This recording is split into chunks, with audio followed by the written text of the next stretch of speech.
ওরে ভাই, আবারও মার্ভেল সিনেমাটিক ইউনিভার্সে ফিরছেন হলিউডের অন্যতম জনপ্রিয় অভিনেতা রবার্ট ডাউনি জুনিয়র।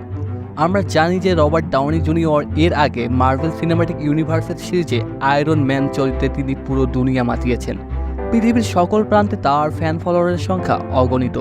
আর এই চরিত্রটির যখন পর্দায় মৃত্যু হলো তখন স্বাভাবিকভাবে মন ভেঙে গেছে তার অনুরাগীদের। আবার অনেকেই ধারণা করেছিলেন আর কখনো মনে হয় দেখা মিলবে না মার্ভেল সিনেমাটিক ইউনিভার্সের সিরিজে প্রিয় চরিত্রের। তবে সবার সেই ভুল ধারণাকে ভেঙে দিয়ে আয়রন ম্যান না হলেও মার্ভেল সিনেমাটিক ইউনিভার্সের দুনিয়ায় পা রাখছেন রবার্ট ডাউনি জুনিয়র অন্য আর একটি চরিত্র নিয়ে। New mask. Same task.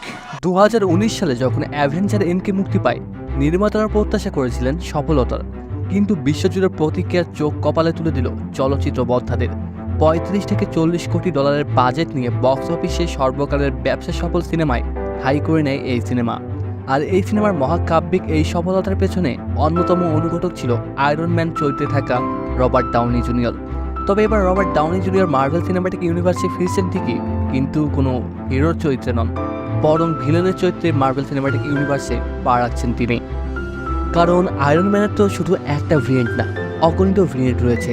তাই রবার্ট ডাউনি জুনিয়রকে ডক্টর ডুম হিসেবে দেখা গেলেও তার সামনে এরকম কোনো আয়রন ম্যানকে হাজির করা হোক যে চরিত্র অভিনয় করবেন রবার্ট ডাউনি জুনিয়র, যেমনটা আমরা দুটি ডক্টর স্ট্রেঞ্জকে ফাইট করতে দেখেছি। আর তাহলে সকল ফ্যানদের আশাই পূর্ণ হয়ে যাবে। জানা গেছে মার্ভেল সিনেমাটিক ইউনিভার্সের নতুন সিনেমা অ্যাভেঞ্জার্স ডুমসডেতে রবার্ট ডাউনির প্রত্যাবর্তন হতে চলেছে ডক্টর ডুম হিসেবে। আর এই সিনেমাটি মুক্তি পাবে 2026 সালে। তবে অনেকে এটা মেনে নিতে পারছে না যে তাদের প্রিয় হিরোকে ভিলেনের চরিত্রে দেখতে পারবে। তবে সবশেষে আমি এটুকু বলবো যে রবার্ট ডাউনি জুনিয়রকে ডক্টর ডুমের চরিত্রে দেখে অনেকেই খুশি হলেও আয়রন ম্যান রূপে তাকে দেখা কিন্তু চরম আনন্দের।